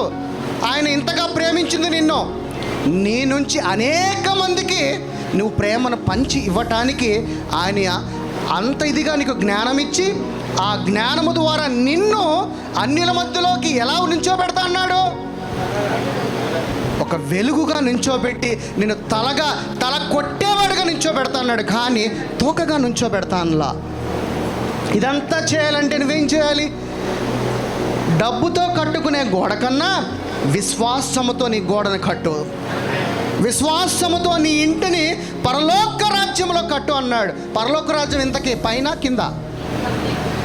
పరలోక రాజ్యం ఎక్కడ ఉంటుంది? పరలోక రాజ్యం ఎక్కడుంది? ఆయన పైనుంచి కిందకు వస్తా అన్నాడా? కింద నుంచి పైకి రమ్మన్నాడా? పైనుంచి కిందకు వస్తా అంటున్నాడు. నీ మధ్యకు వచ్చి నివాసం చేస్తా అన్నాడా? లేదు, నువ్వు అక్కడికి వచ్చి నివాసం చేయమన్నాడా? మన మధ్యకు వచ్చి నివాసం చేస్తున్నప్పుడు ప్రకటన గ్రంథంలో ఒక చోట ఉంటుంది. ఎక్కడ? క్రొత్త భూమి, క్రొత్త ఆకాశము. ఇక్కడే పరలోక రాజ్యము దేవుడు నిర్మించబోతున్నాడు. ఇదే పరలోక రాజ్యం అంటే. దేవుని రాజ్యం ఎక్కడ ఉన్నది? ఇప్పుడు యేసయ్యని నిన్న సిలువేశాం కదా. గుడ్ ఫ్రైడే రోజు ఏం చేశారు? యేసయ్యని సిలువేశారు. మరి ఆయన సిలువేసినప్పుడు ఆయన రాజ్యం ఎక్కడుంది? ఎక్కడుంది? మనలో ఎక్కడ ఉంటుందండి? ఆయన సిలువేసుకున్నప్పుడు ఇంకా మనం ఆయనలోకి వెళ్ళలేదు కదా. ఎక్కడున్నది? ఆయన రాజ్యం ఆయన హృదయంలో ఉన్నది. ఆయన రాజ్యము ఆయన హృదయంలో ఉన్నది. జీవనదిలాగా ఆయన రక్తం ఏమైంది? ప్రవహించింది. నీ హృదయంలో ఉన్న ఏదైతే రాజ్యాన్ని సుస్థిరం చేయడానికి ముందు ఆయన సిలువెక్కినప్పుడు ఆయన రాజ్యము ఆయన హృదయములో ఉన్నది. రైట్. 1 కొరింథీన్స్ 1 కొరింథీయులు 8:6 మనమందరము ఉన్నాము మరియు మనకు ప్రభువు ఒక్కడే, ఆయన యేసుక్రీస్తు. ఆయన ద్వారా సమస్తమును కలిగెను. మనము ఆయన ద్వారా కలిగినము అంటే ఏంటి? అంటే మనం కూడా ఎక్కడ ఉన్నప్పుడు, ఎవరిలో ఉన్నప్పుడు మనం ఆయన వశములో ఉన్నాము. ఎక్కడున్నాం మనం? ఆయన వశంలో ఉన్నాం. అందుకనే దేవదూతల కన్నా గొప్పవాళ్ళమా, లేకపోతే దేవదూతల కన్నా కింద వాళ్ళమా? దేవదూతలు మనకేమై ఉన్నారు? పరిచారకులై ఉన్నారు, సర్వెంట్స్ అయి ఉన్నారు. దేవదూతల కన్నా గొప్పవాళ్ళం మనం. ఈ లోకంలో తండ్రి, కుమార, పరిశుద్ధాత్మ తర్వాత గొప్పవాడు ఎవడంటే నువ్వు నేనే, మనం అందరమే. మన నలుగురికే ఈ లోకంలో శాశ్వతము. ఇక ఈ లోకంలో దేనికి కూడా శాశ్వతము లేదు. ప్రతి దానికి టైం బాండ్ ఉన్నది. కానీ నీకు నాకు మన యేసయ్య తండ్రి పరిశుద్ధాత్ముడికి no time bound. No time bound. టైమే లేదు. ఇంత గొప్పగా ఆయన నిన్ను నిర్మించుకుని, నిన్ను ప్రేమించి, నిన్ను ప్రతిష్ఠించి, నీలోకి జీవమును పంపించి ఆయన ఆలయమై చేసుకుని ఉన్న నీవు దేవుడిని తిరస్కరించి ధనమనే గోడని నువ్వు కట్టుకుని, ధనమనే భవనమని కట్టుకుని దేవుడిని తిరస్కరిస్తున్నావు. అందుకనే ఆ ఉగ్రత నీ మీద ఉంటుంది అంటున్నాడు. ఎందుకనంటే కొద్దిపాటి ధనం రాగానే మనలోకి గర్వం వచ్చేస్తుంది. ఆ గర్వము ఎవడి స్వభావము? లూసిఫర్ గాడిలోకి వచ్చిన ఆ గర్వమును బట్టి ఎక్కడి నుంచి తోసేశాడు? పైనుంచి. టైము లేని యొక్క ఆత్మీయమైన లోకము నుంచి టైము ఉన్న భూలోకములోకి పడేశాడు. మరి ఆయన బాధపడతాడా? బాధపడడా? ఇంకా నా పిల్లలు తెలుసుకోవట్లేదు ఏంటి అని. కానీ మనందరికీ కూడా డబ్బిస్తేనే దేవుడు అనుకుంటాం. సహజంగా డబ్బిస్తేనే. అపోస్తులు, అయ్యా సువార్తకు వెళ్ళమంటున్నావు, మరి మా దగ్గర ఉండడానికి ఇల్లు లేదు, తినడానికి తిండి లేదు, మేము ఎలా సువార్తను ప్రకటించాలి అంటే అప్పుడు ఏమడుతున్నారు యేసయ్యని వాళ్ళు? ఏమడిగారు? డబ్బు అడిగారు. అప్పుడు యేసయ్య అన్నాడు, ముందు మీరు వెళ్ళండి, నా సువార్తను ప్రకటించండి, నీకు ఏమి కావాలో ఆ అవసరతకి నేను సమయానికి సమకూరుస్తా అన్నాడు. అదే అపోస్తులు ధనం గురించి అడిగిన వారి దగ్గరికి మళ్ళా అదే డబ్బు తీసుకొచ్చి ఏం చేశారు? సంఘమంతా కాళ్ళ మీద పడేశారు. అపోస్తులు తీసుకున్నారా? తీసుకోవాలా? సంఘానికి పరిచర్యకి వాడేశారు. అపోస్తులు ఎవరు డబ్బులు సంపాదించుకోవాలా? దేవుని యొక్క విశ్వాసముని, దేవుని ద్వారా ప్రేమింపబడి, దేవుని ఆత్మై, దేవుని శక్తిగా జీవించారు. కానీ ఈ రోజున సంఘము డబ్బే కావాలి, డబ్బే ప్రాధాన్యం. డబ్బు లేనిదే దేవుడు లేడు. దేవుడు ప్రేమించా అంటున్నాడు, డబ్బిస్తేనే ప్రేమించాడు అనుకుంటున్నాడు. మరి మనం ఎవరి బోధన మనం అనుసరిస్తున్నాం? ఎవరి బోధన అనుసరిస్తున్నాం? అపోస్తుల బోధనే. మరి అపోస్తులే ఎలా జీవించారు? డబ్బు లేకుండా జీవించారు. యేసయ్య మరి డబ్బుండి జీవించాడా? మరి నువ్వెందుకు డబ్బు అడుగుతున్నావు? ఇప్పుడు వాళ్ళ స్వరూపమై మనం ఉన్నాం కదా, వాళ్ళ బోధన మనం అనుసరిస్తున్నాం కదా. అంటే వాళ్ళు పడిన కష్టం నువ్వు పడవా? అంటే ఓన్లీ ఆశీర్వాదమే పొందుకుంటావా? అందుకనే రూపాంతరం చెందు అంటున్నాడు. డబ్బు కన్నా గొప్పది ఏంటో తెలుసా? దేవుని యొక్క శక్తి.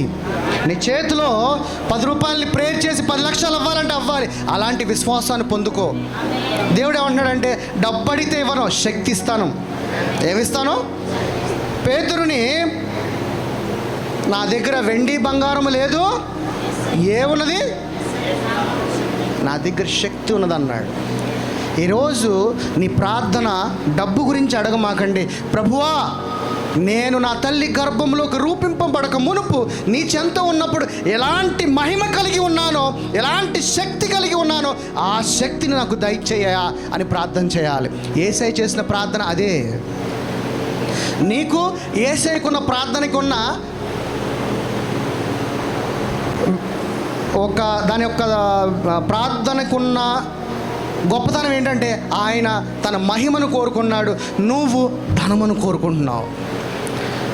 నువ్వు కూడా యేసయ్యలాగా ఆలోచించు, యేసయ్యలాగా ప్రార్థన చేయి, యేసయ్య మహిమను నీకు ఇస్తాడు. తండ్రి దగ్గర ఉన్న మహిమను యేసయ్య పొందుకున్నాడా లేదా?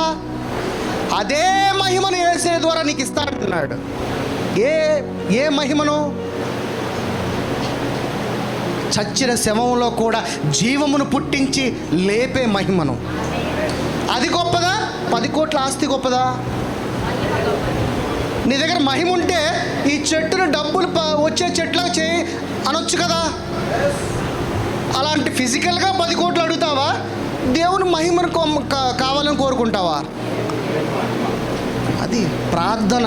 ప్రభువా, నేను నీ చెంత ఉన్నప్పుడు ఎలాంటి మహిమ కలిగి ఉన్నానో ఆ మహిమను నాకు దయచే, ఎలాంటి ఒక్క శక్తి జ్ఞానము కలిగి ఉన్నానో అలాంటి ఒక్క కృపను నాకు దయచేయ. ఈ లోక మర్యాదకి నేను తలవొగ్గకుండా, ఈ లోకములో ఉన్న వాటిని నేను ప్రేమించకుండా, నీ చెంత ఉన్నప్పుడు ఎలాంటి ప్రేమామూర్తినై ఉన్నానో అలాంటి ప్రేమ కలిగి ఉండేలాగున, నీ స్వరూపమై నేను ఉండేలాగున నీ కృపని దయచేయ. ఇది ప్రార్థన. ఈ విధమైన ప్రార్థన చేయాలి. అంతేకాని మన శరీరము దేవుడు ఏమంటున్నాడు? దేవుని ఆత్మై ఉండి, దేవుని జీవమై ఉండి, నువ్వు రోగం చూసి భయపడితే అప్పుడు నువ్వు దేవుని కుమారుడు ఎలా అవుతావు? ఒక రాజు కుమారుడు నేను కట్టుపట్టుకోను అంటే వాడిని ఏమంటారు? అప్పుడు ఏమంటారండి? పెరిగివాడు అంటారు. ఇప్పుడు దేవుడు నిన్ను చూసి ఏమనుకుంటాడు? ఒరే, నువ్వు నా ఆత్మ అంటున్నావు, నా పోలికగా పుట్టావు, తీసుకో నా దారిటిని, అధికారంని జయించువాడిని అన్నాడు. ఎవరిని? నిన్ను ఇబ్బంది పెట్టే ప్రతి శోధనని. కానీ మనము భయపెట్టేవారిగా జీవించాల్సకపోగా భయపడేవారి జీవితంగా జీవిస్తున్నాం. భయపడే ఆత్మ నీకు ఇచ్చి ఉన్నాడా? దత్తపుత్ర ఆత్మనిచ్చి ఉన్నాడా? పిరికి ఆత్మ అయితే ఇవ్వలేదు కదా. మరి నోటితో పలుకుతున్నావు, క్రియల్లో ఎందుకు చేయలేకపోతున్నావు? అర్థమవుతుంది. అప్పుడు మనం నిజమైన క్రైస్తవులమా, వేషధారమైన క్రైస్తవులమా? మరి వేషధారమైన క్రైస్తవులుగా నిలబడి దేవుని నువ్వు ఏది అడిగినా కానీ దేవుడు అన్నాడు, నీ మాటలు నేను వినను అంటున్నాడు. అన్నాడా లేదా? నా చెవి కూడా పడవు అంటున్నాడు. ఆయన స్వరూపం అయితే ఆయన ఆత్మఫలాలు నీలో కనపడాలి. ఆయన పోలిక అయితే ఆయన ప్రేమ నీలో కనపడాలి. యేసయ్య కనుక నాలో ఉంటే యేసయ్యలాగా ఆలోచించాలి, యేసయ్యలాగా నేను ప్రాణం పెట్టాలి, యేసయ్యలాగా ఎదుటివాడికి నేను ప్రాణం పెట్టేవాడిగా జీవించాలి. అది నిజమైన క్రైస్తవ జీవితం అంటే. పేరుకు నేను ప్రభువుని నమ్ముకున్నా, ప్రభువుకి నేను క్రైస్తవుడని చెప్పుకోవడం కాదండి. అలాంటి క్రైస్తవ జీవితము అదేమంటున్నాడు? అయితే చలైన ఉండు, వెచ్చగానే ఉండు, లేకపోతే నులివెచ్చగా ఉండొద్దు అంటున్నాడు. నులివెచ్చగా ఉండి నువ్వు అడిగితే దేవుడు ఏమన్నాడంటే, ఐ స్లిప్ ఇట్ అంటే ఉమ్మేస్తా అంటున్నాడు. తెలుసుకోండి, వాక్యము నీలోకి గనక జీవనదిలాగా ప్రవహిస్తే ఆయన స్వరూపమై ఆయన ప్రేమ నీలో కనపడాల్సిందే. రైట్. గలతీయులు 3:28.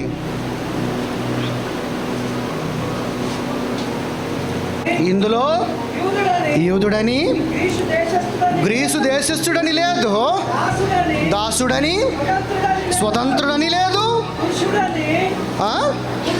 పురుషుడని స్త్రీ అని లేదు, యేసుక్రీస్తునందు మీరందరూ ఏకముగా ఉన్నారు. అంటే దీని అర్థం ఏంటి? ఆ రాష్ట్రము, ఈ రాష్ట్రము, ఆ భాష, ఈ భాష, ఆ కులము, ఈ కులము, కానీ మన మధ్య అందరిలో ఏముంటుంది? కులం అనే ఒక గోడ ఉంటుంది. ఉంటుందా ఉండదా? కానీ దేవుడు ఏం చెప్తున్నాడు? ఆ గోడ ఉందంటున్నాడా, తీసేయను అంటున్నాడా? చాలామందికి భార్యాభర్త, నేను మగవాడిని, నువ్వు స్త్రీ అని ఆటోమేటిక్గా సహజం అంటా ఉంటావా అనవా? పైకి వెళ్ళేటప్పుడు స్త్రీగా వెళ్తావా, దేవుని ఆత్మగా వెళ్తావా? దేవుని దగ్గర నువ్వు స్త్రీవా, మగాడివా? స్త్రీగా ఉంటావా, మగాడిగా ఉంటావా దేవుని దగ్గర? మరి మనలో ఎందుకు ఈ హెచ్చు తగ్గులు? అందరూ సమానమే. We are one. ఎందుకు చెప్తున్నాడు? ఇద్దరు భార్యాభర్తలు ఏక శరీరమైనప్పుడు ఏముంటుందంట? ఏకాత్మ ఉంటుంది. అట్లీస్ట్ మనల్ని మట్టి నుంచి చేశాడు, ఆడవారిని ఎక్కడి నుంచి చేశాడు? శరీరంలోంచి తీసేసాడు. మరి మనకన్నా గొప్పోళ్ళ కాదా వీళ్ళు? గొప్పోళ్ళ కాదా? నీలో సగభాగమై ఉన్నారు వాళ్ళు. నువ్వు మట్టిలోంచి వచ్చావు, పెంట కుప్పలోంచి వచ్చావు మనం. వాళ్ళు శరీరంలో వచ్చారు. మట్టి కన్నా శరీరం గొప్పది కదా. అందుకని ఈ భేదము ఆ భేదము ఏమీ లేదు, మనమందరము ఒకటే, ఆయన ఆత్మలో ఒకటిగా ఉన్నామని వాక్య లేఖనముల ద్వారా మనతో మాట్లాడుతున్నాడు. యోహాను సువార్త 17, 20, 21, 22.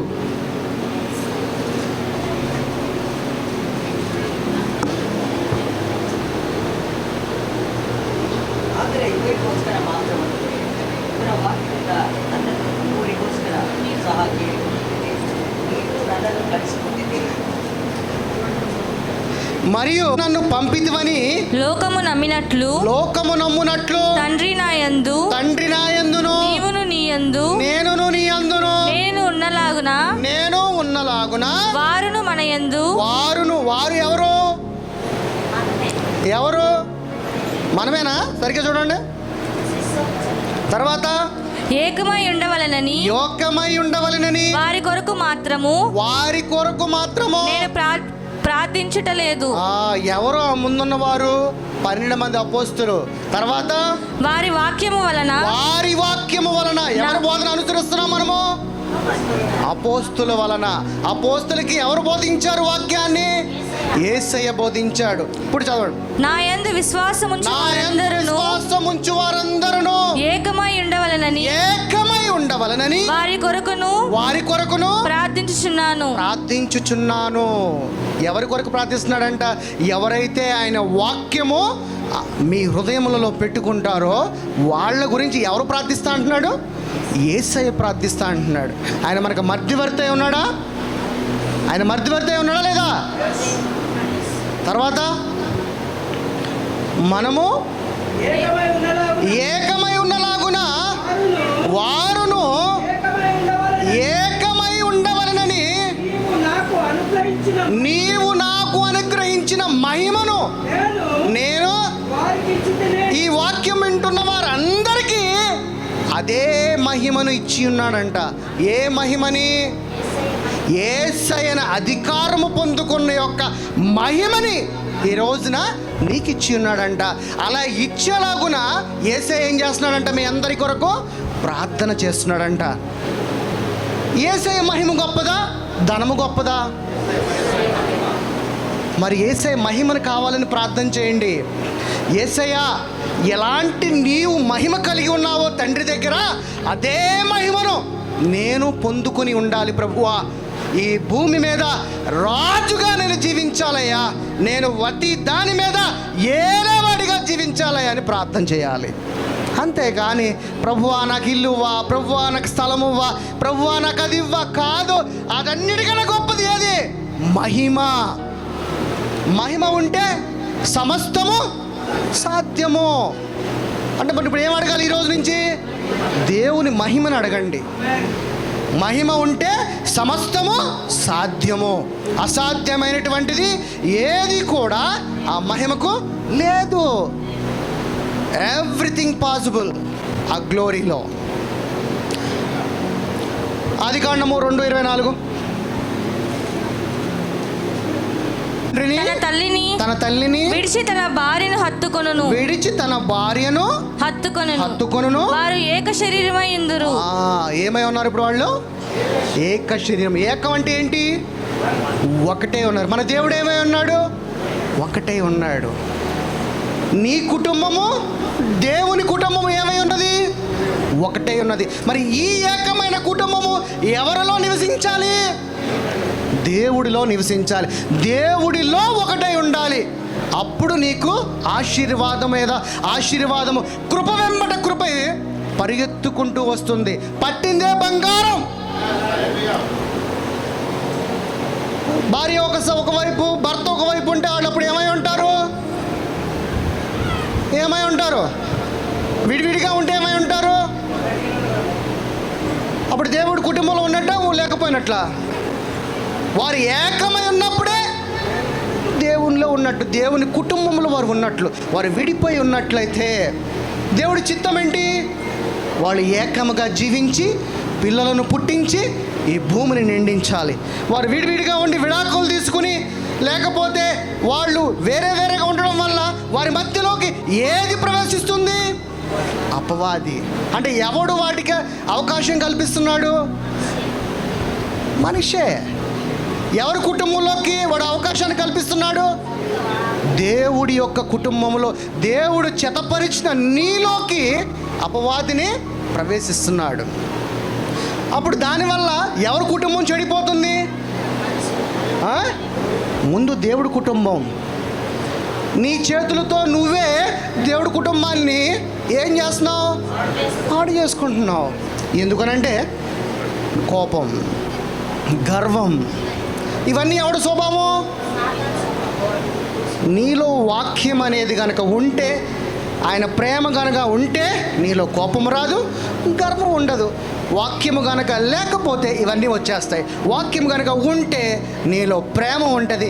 మీ ఇద్దరు ఏక శరీరమై ఉంటారు. అప్పుడు మీ ఇద్దరు కలిసి దేవుని కుటుంబంలో ఉంటారు. దేవుని కుటుంబంలో ఉంటే ఏముంటుంది? ఇంకోసారి చెప్పండి, కరెక్ట్గా ఆలోచించండి. దేవుని కుటుంబంలో ఉంటే ఏమొస్తుంది? కాదు. ఇంకా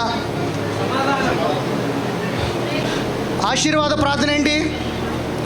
తండ్రి యొక్క ప్రేమయు, కుమారుని యొక్క కృపయు,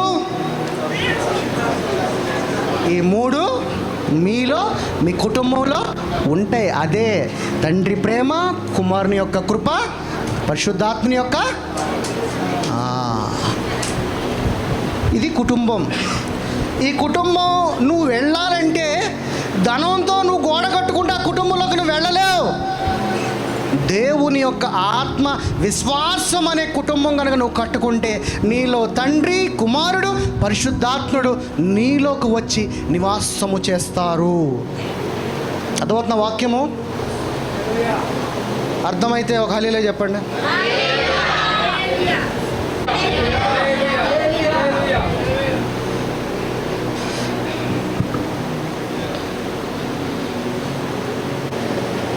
దురాత్మకు కూడా, అపవాదికి కూడా తెలుసు కదా దేవుడు ఒకటే ఉన్నాడని.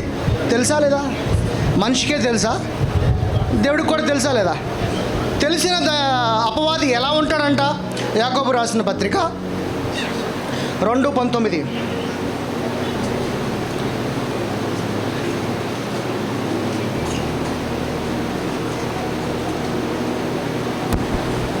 దేవుడు ఒక్కడే అని నీవు నమ్ముచున్నావు. దేవుడు ఒక్కడే అని నీవు నమ్ముచున్నావు. అలాగ నమ్ముట మంచిదే.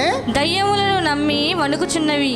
దయ్యములు కూడా నమ్మి వణుకుచున్నాయి అంట. ఎవరికి? దేవుడికి.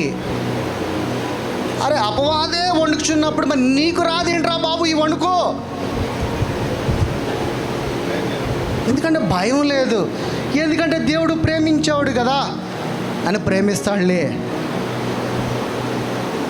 దయ్యానికే, అపవాదికే భయం, వణుకుతున్నాడు అంటే వాడు. కానీ ఈ రోజున ఆయన స్వరూపం అని చెప్పుకుంటున్నాం, ఆయన పోలిక అని చెప్పుకుంటున్నాం. మనలోకి ఆ వణుకు లేదు. సో మనం వేషధారులమా? మరి వేషధారులమైన మనకి ఎక్కడి నుంచి వస్తుంది బ్లెస్సింగ్ రమ్మంటే? మరి నేను నమ్ముకున్నానండి ప్రభువుని, నాకేం చేయలేదంటే నువ్వు తప్పు చేస్తున్నావా, దేవుడు తప్పు చేస్తున్నాడా? మనిషే తప్పు చేస్తాడు కానీ దేవుడు తప్పు చేయడు. నీలో ఆశీర్వాదం రాలేదంటే అది నీలోనే లోపం ఉంది, దేవుడిలో కాదు. దేవుడు సమస్తం ఇచ్చేసానంటున్నాడు. సమస్తం ఇచ్చేసాడా లేదా నీకు? మరి ఇచ్చిన నువ్వు పొందుకోవటంలో నీవు ఆలస్యము చేసి పొందుకోవలసిన చోట నుంచి నువ్వు అడగకుండా పొందుకోని చోట నుంచి నువ్వు నిలబడి అడిగితే ఎవరి తప్పు? ఇప్పుడు మీ వార్డు ఇక్కడ ఉందనుకోండి, శివపురం వార్డు ఎగ్జాంపుల్ చెప్తున్నా. ఇక్కడికి వేయాల్సిన వెళ్ళి ఓటు ఆ పక్క ఇంకో గ్రామంకి వెళ్ళి ఓటేస్తే నేను అక్కడ ఓటేసాను రా అంటే, పోరా బాబు నువ్వు ఎక్కడ వెళ్ళి అక్కడికి ఓటు అంటారు. అంటాడా అనరా? మరి నువ్వు నిలబడి ఏ పొజిషన్లో దేవుణ్ణి అడగాలో ఆ పొజిషన్లో అడిగిన రోజున దేవుడు సిద్ధంగా ఉన్నాడు నిన్ను ఆయనలోకి తీసుకునటానికి. ఓకేనా? మనమందరం కూడా ఇందడు దేవుడు ఏమంటున్నాడు, ఆయన ప్రార్థన చేసి ఆయన మనకి ఆయన మహిమనివ్వడానికి సిద్ధంగా ఉన్నాడంట. కానీ మనము ఆయన మహిమని పొందుకోలేకున్న స్థితిలో ఉన్నామని లేఖనముల ద్వారా సెలవిస్తున్నాడు. రోమిలు రాసిన పత్రిక 3:23 రండి. రోమియులు 3:23. ఏ భేదము లేదు, ఏ భేదము లేదు, అందరూ పాపము చేసి దేవుడు అనుగ్రహించిన మహిమను పొందలేకపోవచ్చున్నాము. ఎలాగ పొందలేకపోవచ్చున్నామంట? పాపము చేసి. మరి ఈ పాపమును తీసేవాడెవరు? ఎవరు? యేసయ్య. మరి యేసయ్య పాపము తీసేవాడుగా ఉన్నాడు అని నువ్వేం చేయాలి?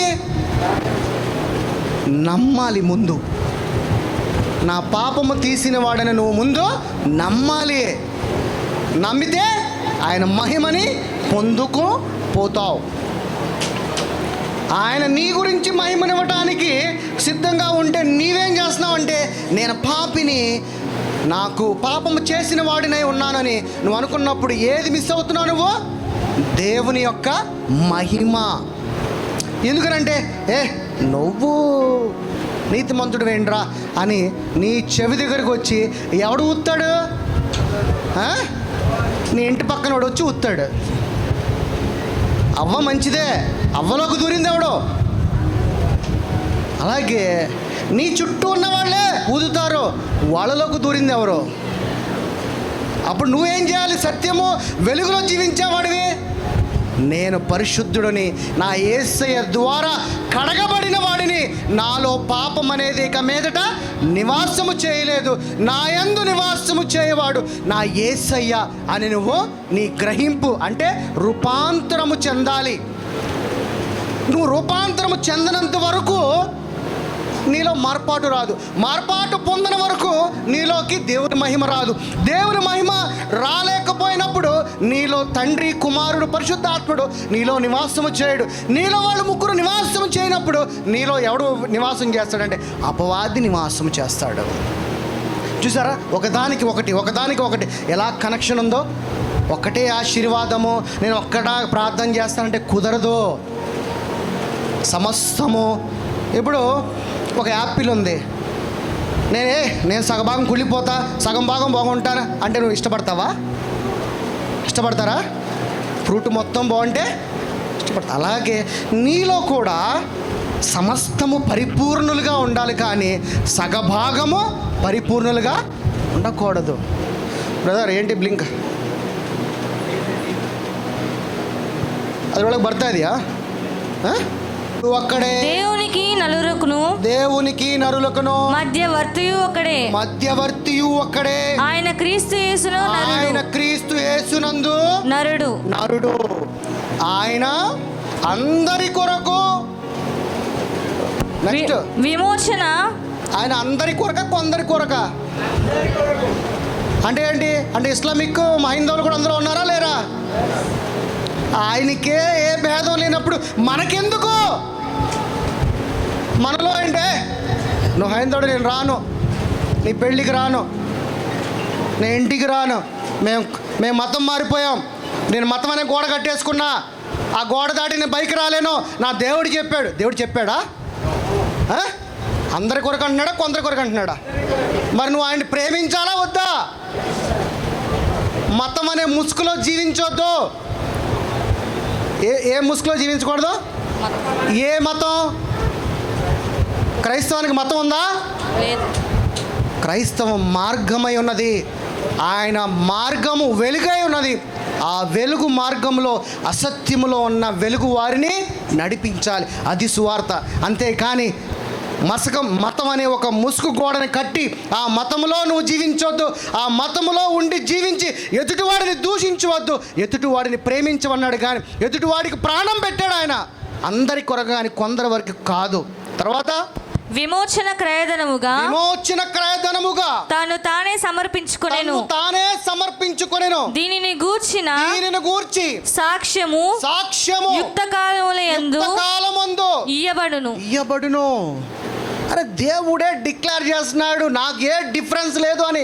మన మధ్యలోనే ఎందుకు ఈ డిఫరెన్స్? ఎందుకునంటే ధనం అనే ముసుగు. ఆ ముసుగు తీసేస్తే నువ్వు నేను మనమందరము ఒకటే.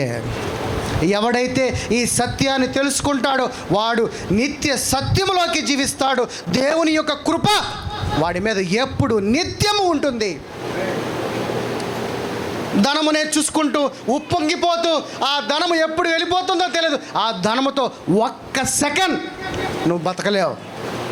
దేవుడు కృప ద్వారా దేవుడిచ్చిన యొక్క జీవితాన్ని బతకగలవు కానీ నీ దగ్గర ఉన్న డబ్బుతో ఒక్క ధనం కూడా జీవించలేవు. దేవుడు నేను బ్లెస్ చేసి హాస్పిటల్ చుట్టూ పరిగెత్తిస్తాడా? లేదు. ఈ రోజు ధనం ఉన్న వాళ్ళందరూ ఎక్కడ పరిగెడుతున్నారు? హాస్పిటల్లో నిండిపోయిన వాళ్ళే. నిజంగా రోడ్డు మీద ఉన్నవాడికి ఏ రోగం రాదు.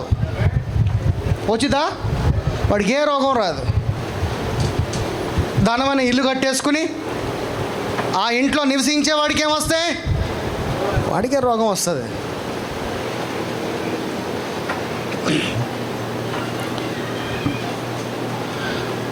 యూదాపత్రిక 1:25.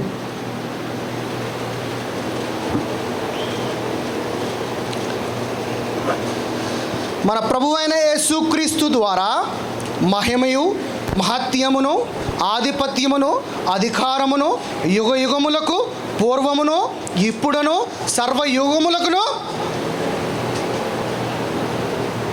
కలుగునుగాక. ఆమేన్. ఎవరి ద్వారా అంట? ఎవరి ద్వారా? మన ప్రభువు అయిన యేసుక్రీస్తు ద్వారా. ఏమన్నాడు చూడండి, ఇక్కడ మర్మం ఉన్నది చూడండి.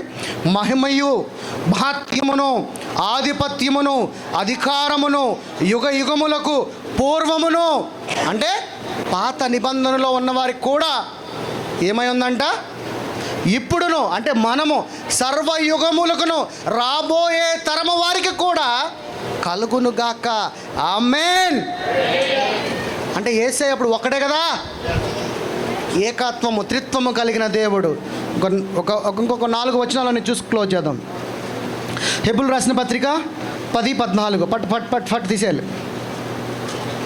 హెబ్రీయులకు రాసిన పత్రిక 10:14. ఒక అర్పణ చేత ఈయన పరిశుద్ధపరచబడిన వారిని సదాకాలమును సంపూర్ణులుగా చేసి ఉన్నాడు. సదాకాలము నీవు సంపూర్ణుడిగా ఆత్మ కలిగిన శక్తిని పొందుకొని నిత్య జీవములో జీవించేవాడుగా చేసి ఉన్నాడు. ఒక్క అర్పణ చేత, ఒకే ఒక్క ఆఫరింగ్ చేత నిన్ను ఆత్మపూర్ణుడిగా జీవించడానికి ఒక్క అర్పణ చేసి ఉన్నాడంట. సదాకాలము సంపూర్ణులుగా జీవించడానికి. 1 స్పిరిట్ చూద్దాం. 1 కొరింథీలు 6:17. అటువలే ప్రభువుతో కలుసుకొని వాడు ఆయనతో ఏకాత్మై ఉన్నాడు. ఒకటే ఆత్మ కలిగి ఉన్నాడు. ఎవరితో కలుసుకున్నవాడు? ప్రభువుతో కలుసుకున్నవాడు. అంటే ఏంటి? ప్రభు ఏమై ఉన్నాడు? ఆత్మై ఉన్నాడా? ప్రభు వాక్యము కదా. వాక్యం ఏమి ధరించాడు? శరీరధారిగా. సత్య సంపూర్ణుడుగా ఎవరి మధ్యలో నివసిస్తున్నాడు? మన మధ్యలో. ఎక్కడుంటుంది ఆయన వాక్యము? నీ హృదయంలో ఉంటుంది. నీ హృదయంలో వాక్యం ఉన్నప్పుడు నువ్వు ఏమై ఉంటావంట? ప్రభుతో ఏకమై కలుసుకొని ఉంటావంట. ప్రభు నీలో ఉంటే నిన్ను ఎదిరించేవాడు ఇంకోటి ఉంటాడా? అంటే వాక్యాన్ని ఎక్కడ పెట్టుకోవాలి మనం? వాక్యము అంటే వణుకు రావాలి నీలో. వాక్యం అంటే భయం రావాలి. వినయ భయభక్తులు కలిగిన యోబుని ఎంతగా ఆశీర్వదించాడో తెలుసా? ఆయన చేతి చేసే పనులన్నిటిని ఆశీర్వదించాడంట. వినయ భయభక్తులుంటే. వినయ భయభక్తులు లేకపోతే ఆశీర్వాదము ఉండదు. రైట్. రోమీయులకు రాసిన పత్రిక 6:10.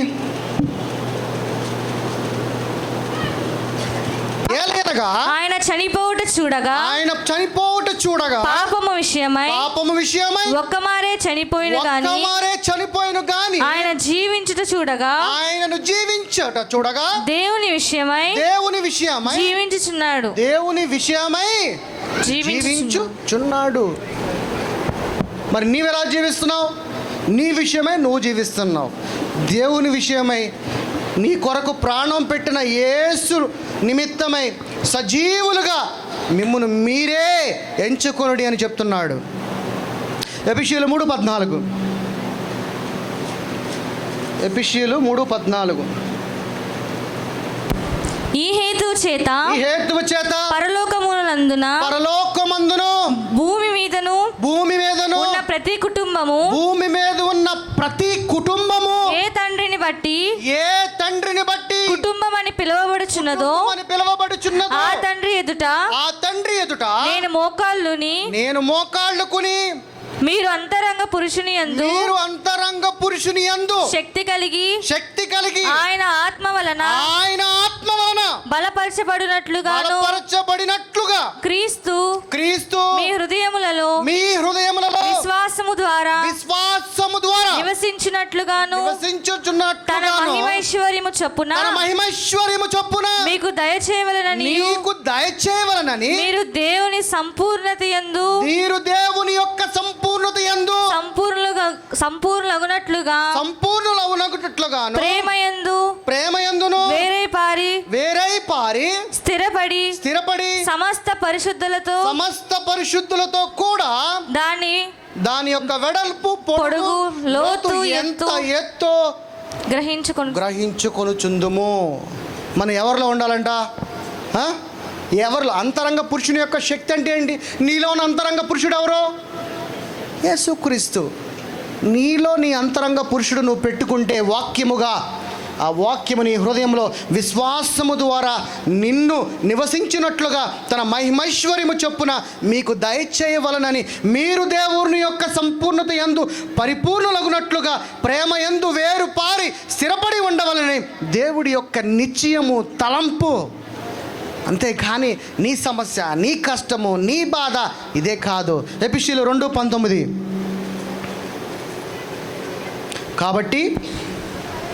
కాబట్టి మీరిక మీదట పరజనులను పరదేశులైన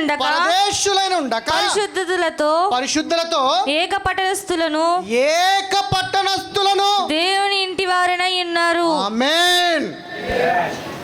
ఏక పట్టణస్థులై, ఒక ఇంటి వారమై, ఒక కుటుంబమై, ఒకటే విశ్వాసమై, ఒకటే ప్రభువై, ఒకటే దేవుడై ఆయన మహిమను పొందుకోగలవాలి. ఇది లేఖ సారాంశం యొక్క వాక్యము.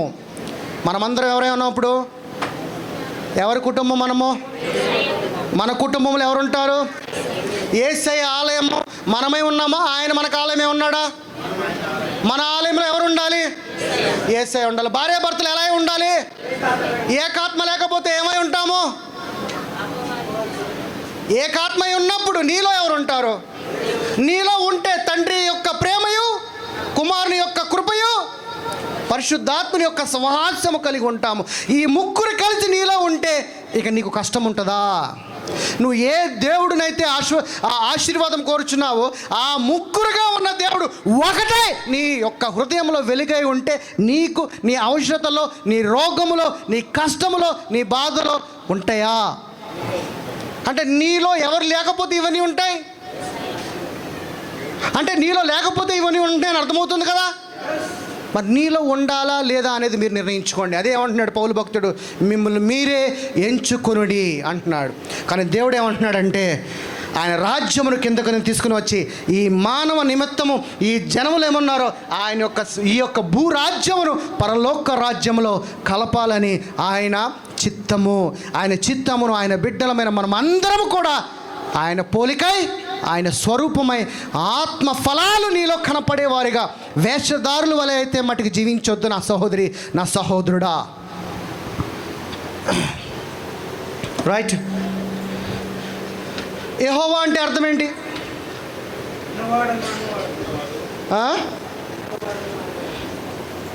ఉన్నవాడు. మనకి బైబిల్ హెబ్రూ నుంచి వచ్చిందా, కన్నడ నుంచి వచ్చిందా? తెలుగు ట్రాన్స్లేట్, కన్నడ ట్రాన్స్లేట్, దాంట్లో ప్రాబ్లం ఉన్నది. జెహోవా మీనింగ్ అంటే బిహోల్డ్ మై హ్యాండ్. చేతులకి ఏం కొట్టి ఉన్నారు? అదే చెప్తుంది హెబ్రూ, నిజమైన బైబిల్. యెహోవా మీనింగ్ అంటే ఏంటి? నా చేయి పట్టుకో, నా చేతుల్లో కొట్టే నేల్ని చూడు అంటున్నాడు. ఆ తర్వాత మీరు హెబ్రూ ఇంగ్లీష్ మీ యొక్క గూగుల్లోకి వెళ్ళి హెబ్రూలో జెహోవా మీనింగ్ అంటే ఏంటో మీకు అర్థమవుతుంది. ఓకేనా? అంటే దాని అర్థం ఏంటి? క్రొత్త నిబంధనలో ఉన్న యెహోవా, పాత నిబంధనలో ఉన్న యెహోవా ఇద్దరు ఒకటే, ఒకే దేవుడు, ముగ్గురుగా ఉన్న దేవుడు. ఆ ముగ్గురుగా ఉన్న దేవుడు నీలో బాడీ, సోల్, స్పిరిట్గా ఉన్నవాడు. నీలో ఆయనను నిన్ను మట్టిగా చేసుకుని అందులో ప్రతిష్ఠించి ప్రాణము పోసి ఆయన ఆలయముగా చేసుకున్న నీలోకి దేవుడు వచ్చి నివాసము చేయటానికి సంసిద్ధంగా ఉన్నాడు.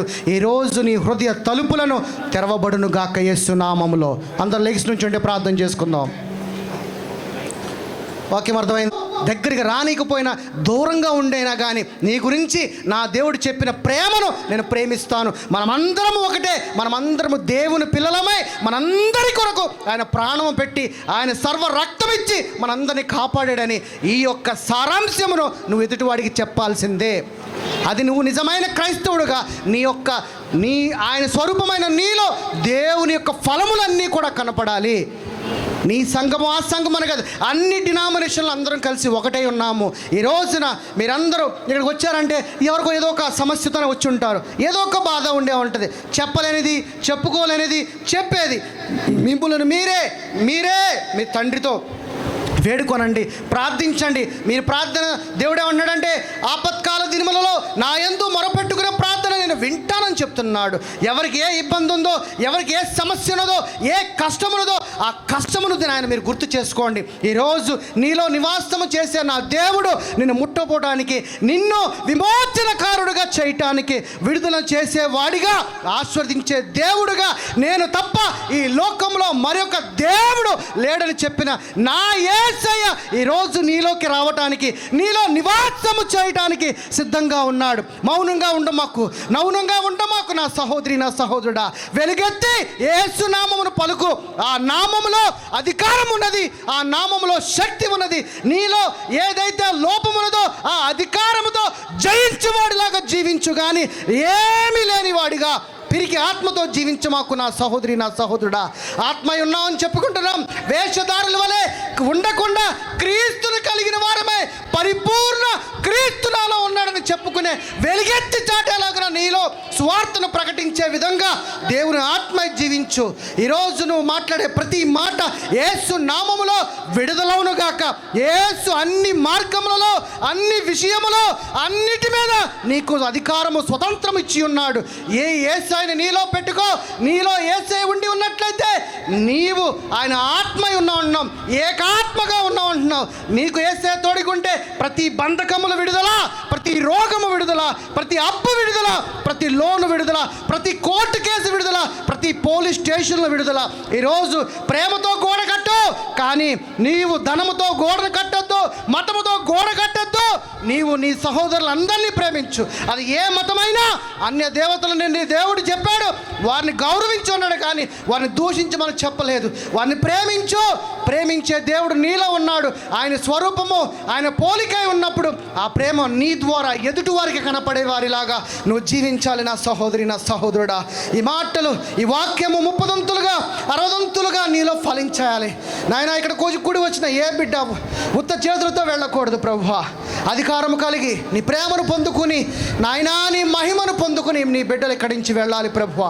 కూడి వచ్చిన ఈ బిడ్డలందరినీ దీవించు నాయన. రాలేకపోయిన వారందరినీ కూడా దీవించు ప్రభువా. నాయనా, మేమందరము ఒకటే కుటుంబమై, ఒకటే శరీరమై, తండ్రి యొక్క ప్రేమయు, కుమారుని యొక్క కృపయు, పరిశుద్ధాత్మ యొక్క సవాసము కలిగి ఒకే కుటుంబమై, ఒకటే శరీరమై, ఒకటే విశ్వాసమై, ఒకటే దేవుడిలో మేము ఉండేలాగున ఈ కుటుంబాన్ని దీవించమని అడుగుచున్నాను తండ్రి. సత్యం ఎరిగిన కుటుంబముగా, కృప కలిగిన కుటుంబంగా, ఆశీర్వాదాల మీద ఆశీర్వాదాలతో ఈ కుటుంబము బలపడేలాగా నీ కృపను దయచేయండి నాయన. నీ బిడ్డలకు ఏ సమస్య, ఏ అడ్డు తెగుళ్ళు, ఏ ఆటంకాలు లేకుండా సహాయం దయచేయి. దూరం నుండి వచ్చిన నీ బిడ్డలను దీవించు నాయన. సురక్షితంగా వారి ఇళ్లకు చేరేంత వరకు కూడా నీ కృప వారికి తోడుగా ఉంచు నాయన. రేపటి దినమందు జరగబోయే కార్యక్రమంలో కూడా, ఆరాధన కూడికలో కూడా నాయనా తండ్రి, నీకు మహిమకరమైన మాటలే నువ్వు మాట్లాడమని అడుగుచున్నాం తండ్రి. నాయన ఇదిగో ప్రభువా, మమ్ములను మిక్కిలిగా మేము తగ్గించుకుని యేసునామముని గణపరుస్తూ తండ్రి, ఈ నాయన ఈరోజు యొక్క కూడికని నీ చేతులకు సమర్పించి నదుడైన యేసునామములో నాయన ఈరోజు మొత్తాన్ని నాయన నీ చేతులకు సమర్పించి యేసునామమును బట్టి అడిగి వేడుకొనుచున్నాము తండ్రి. ఆమేన్.